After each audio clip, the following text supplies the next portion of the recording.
26 दिसंबर 2024 प्रातः मुरली। ओम शांति। बाप दादा मधुबन। बाबा ने कहा, मीठे बच्चे, तुम अभी पढ़ाई पढ़ रहे हो या पढ़ाई है पतित से पावन बनने की? तुम्हें यह पढ़ना और पढ़ाना है। प्रश्न है, दुनिया में कौन सा ज्ञान होते हुए भी अज्ञान अंधियारा है? उत्तर, माया का ज्ञान, जिससे विनाश होता है। मून तक जाते हैं, यह ज्ञान बहुत है, लेकिन नई दुनिया और पुरानी दुनिया का ज्ञान किसी के पास नहीं है।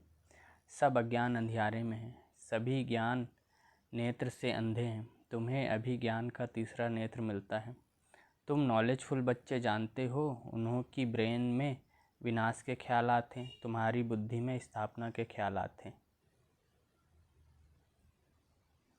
ओम शांति। बाप इस शरीर द्वारा समझाते हैं, इनको जीव कहा जाता है। इनमें आत्मा भी है और मैं भी इसमें आकर बैठता हूँ। यह तो पहले पहले पक्का होना चाहिए। इनको दादा कहा जाता है। यह निश्चय बच्चों को बहुत पक्का होना चाहिए। इस निश्चय में ही रमण करना है। बरोबर बाबा ने जिसमें पधारमणि की है, वह बाप खुद कहते हैं, मैं इनके बहुत जन्मों के अंत में आता हूँ। बच्चों को समझाया गया है, यह है सर्वशास्त्र शिरोमणि गीता का ज्ञान। श्रीमत अर्थात श्रेष्ठ मत, श्रेष्ठ से श्रेष्ठ मत है एक भगवान की, जिसकी ही श्रेष्ठ मत से तुम देवता बनते हो।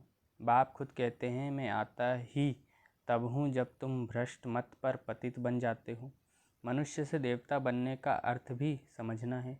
विकारी मनुष्य से निर्विकारी देवता बनाने बाप आते हैं।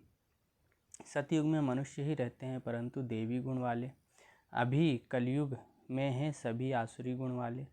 है सारी मनुष्य सृष्टि, परंतु यह है ईश्वरी बुद्धि और वह है आसुरी बुद्धि। यहाँ है ज्ञान, वहाँ है भक्ति। ज्ञान और भक्ति अलग अलग है। भक्ति के पुस्तक कितने ढेर के ढेर हैं, ज्ञान का पुस्तक एक है।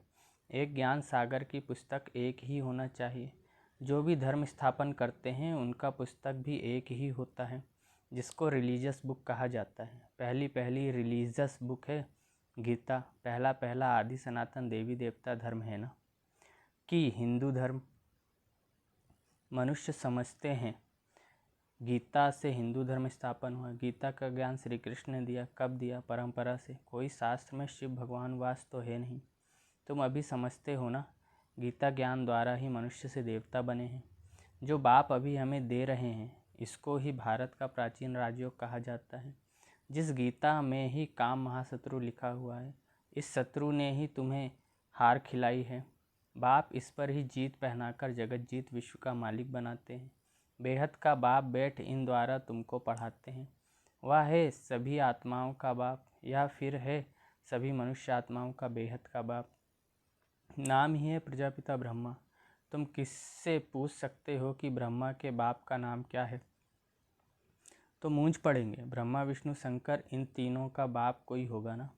ब्रह्मा विष्णु शंकर सूक्ष्मवतन में देवताएं हैं, उनके ऊपर है शिव। बच्चे जानते हैं, शिव बाबा के जो बच्चे आत्माएं हैं, उन्होंने शरीर धारण किया है। वह तो सदैव निराकार परमपिता परमात्मा है। आत्मा ही शरीर द्वारा कहती है परमपिता। कितनी सहज बात है। इनको कहा जाता है अल्फ और बे की पढ़ाई। कौन पढ़ाते हैं? गीता का ज्ञान किसने सुनाया? श्री कृष्ण को तो भगवान कहा नहीं जाता।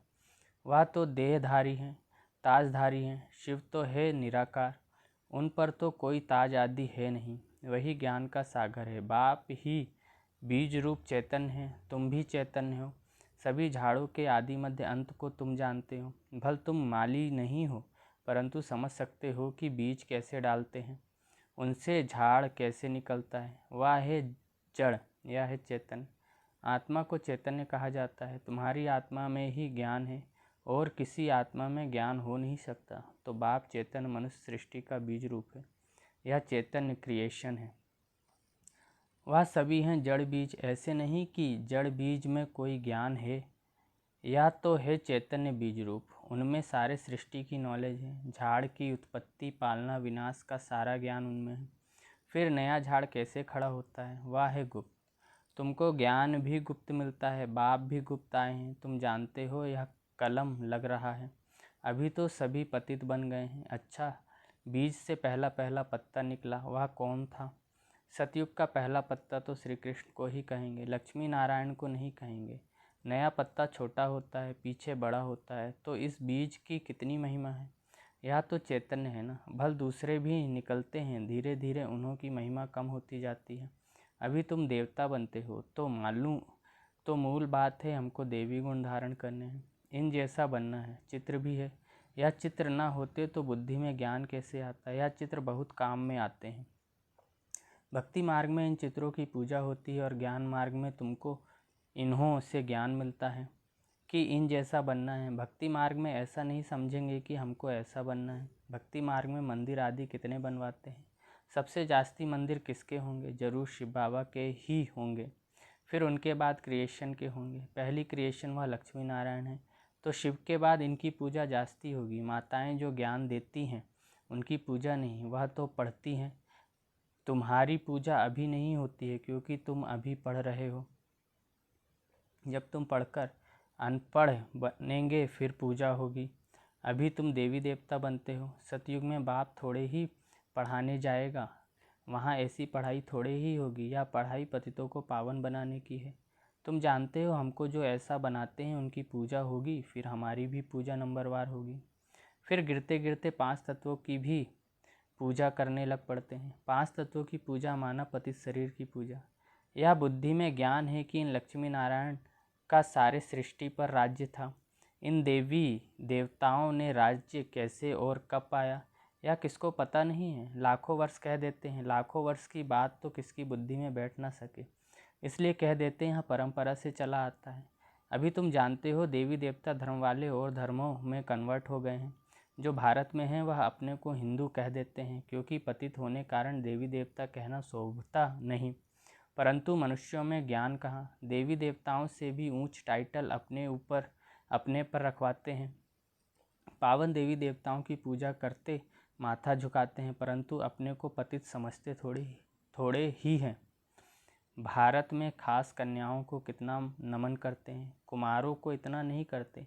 मेल से ज़्यादा फीमेल को नमन करते हैं क्योंकि इस समय ज्ञान अमृत पहले इन माताओं को मिलता है। बाप इनमें प्रवेश करते हैं। यह भी समझते हो यह ब्रह्मा बाबा ज्ञान की बड़ी नदी है। ज्ञान नदी भी है, फिर पुरुष भी है।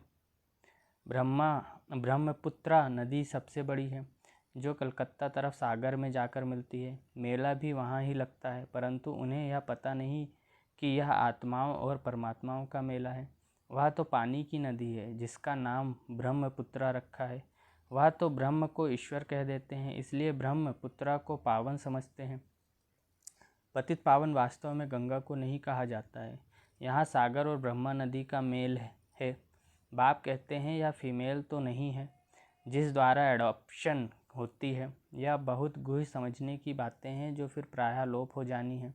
फिर बाद में मनुष्य इस आधार पर शास्त्र आदि बनाते हैं। पहले हाथ के लिखे हुए शास्त्र से बाद में बड़ी बड़ी मोटी किताबें छपवाई हैं। संस्कृत में श्लोक आदि थे नहीं। यह तो बिल्कुल सहज बात है। मैं इन द्वारा राजयोग सिखलाता हूँ, फिर यह दुनिया ही खल्लास हो जाएगी। शास्त्र आदि कुछ भी नहीं रहेंगे। फिर भक्ति मार्ग में यह शास्त्र आदि बनेंगे। मनुष्य समझते हैं यह शास्त्र आदि परंपरा से चले आए हैं। इसको कहा जाता है अज्ञान अंधियारा। अभी तुम बच्चों को बाप पढ़ाते हैं जिससे तुम सोझरे में आए हो। सतयुग में है पवित्र प्रवृत्ति मार्ग, कलयुग में सभी अपवित्र प्रवृत्ति वाले हैं। यह भी ड्रामा है। बाद में है निवृत्ति मार्ग जिसको संन्यास धर्म कहते हैं। जंगल में जाकर रहते हैं, वह है हद का संन्यास। रहते तो इस पुरानी दुनिया में हैं, अभी तुम जाते हो नई दुनिया में। तुम्हें तो बाप से ज्ञान का तीसरा नेत्र मिला है, तो तुम कितने नॉलेजफुल बनते हो। इससे जास्ती नॉलेज होती ही नहीं। वह तो है माया की नॉलेज जिससे विनाश होता है। वो लोग मून चांद पर जाकर खोज करते हैं। तुम्हारे लिए कोई नई बात नहीं। यह सभी माया का पंप है। बहुत शो करते हैं, अति डीपनेस में जाते हैं कि कुछ कमाल करके दिखाएं। बहुत कमाल करने से फिर नुकसान हो जाता है। उन्हों के ब्रेन में विनाश के ही ख्यालात आते हैं। क्या क्या बनाते रहते हैं। बनाने वाले जानते हैं इससे ही विनाश होगा। ट्रायल भी करते रहते हैं। कहते भी हैं 2 बिल्ले लड़े माखन तीसरा खा गया। कहानी तो छोटी है परंतु खेल कितना बड़ा है। नाम उन्हों का ही बाला है, इन द्वारा ही विनाश की नूंद है। कोई तो निमित्त बनता है ना। क्रिश्चियन लोग समझते हैं पैराडाइज था, पर हम नहीं थे। इस्लामी बौद्धि भी नहीं थे, फिर भी क्रिश्चियन लोगों की समझ अच्छी है। भारतवासी कहते हैं देवी देवता धर्म लाखों वर्ष पहले था, तो बुद्धू ठहरे ना। बाप भारत में ही आते हैं, जो महान बेसमझ हैं उन्हें ही महान ते महान समझदार बनाते हैं, परंतु फिर भी याद रहे तब। बाबा तुम बच्चों को कितना सहज करके समझाते हैं। मुझे याद करो तो तुम सोने का बर्तन बन जाएंगे, तो धारणा भी अच्छी होगी। याद की यात्रा से ही पाप कटेंगे। मुरली नहीं सुनते तो ज्ञान रफू चक्कर हो जाता है। बाप तो रहमदिल होने के नाते उठने की ही युक्ति बतलाते हैं, अंत तक भी सिखलाते ही रहेंगे। अच्छा, आज भोग है, भोग लगाकर जल्दी वापस आ जाना है। बाकी बैकुंठ में जाकर देवी देवताओं आदि का साक्षात करना, यह सब फालतू है। इसमें बहुत महीन बुद्धि चाहिए। बाप इस रथ द्वारा कहते हैं मुझे याद करो, मैं ही पतित पावन तुम्हारा बाप हूँ। तुम्ही से खाऊं, तुम्ही से बैठूं, या यहाँ के लिए है, ऊपर में कैसे होगा। अच्छा, बाबा याद प्यार दे रहे हैं। मीठे मीठे सिकिलधे बच्चों प्रति माता पिता बाप दादा का याद प्यार और गुड मॉर्निंग। रूहानी बाप की रूहानी बच्चों को नमस्ते। मुझ रूहानी बच्चे की रूहानी माता पिता मम्मा बाबा बाप दादा को याद प्यार गुड मॉर्निंग और नमस्ते। शुक्रिया बाबा, शुक्रिया आपका पद्मा पदम गुणा, शुक्रिया। धारणा के लिए मुख्य सार। पहला है, बाप इस दादा में प्रवेश हो हमें मनुष्य से देवता अर्थात विकारी से निर्विकारी बनने के लिए गीता का ज्ञान सुना रहे हैं। इसी निश्चय से रमण करना है, श्रीमत पर चलकर श्रेष्ठ गुणवान बनना है। दूसरा है, याद की यात्रा से बुद्धि को सोने का बर्तन बनाना है। ज्ञान बुद्धि में सदा बना रहे उसके लिए मुरली जरूर पढ़नी व सुननी है। वरदान है, अपने पोजीशन की स्मृति द्वारा माया पर विजय प्राप्त करने वाले निरंतर योगी भव। जैसे स्थूल पोजीशन वाले अपनी पोजीशन को कभी भूलते नहीं, ऐसे आपका पोजीशन है मास्टर सर्वशक्तिमान। इसे सदा स्मृति में रखो और रोज़ अमृत वेले इस स्मृति को इमर्ज करो तो निरंतर योगी बन जाएंगे और सारा दिन उसका सहयोग मिलता रहेगा। फिर मास्टर सर्वशक्तिमान के आगे माया आ नहीं सकती। जब आप अपनी स्मृति की ऊंची स्टेज पर रहेंगे तो माया चींटी को जीतना सहज हो जाएगा। स्लोगन है, आत्मा रूपी पुरुष को श्रेष्ठ बनाने वाले ही सच्चे पुरुषार्थी हैं। अच्छा, ओम शांति।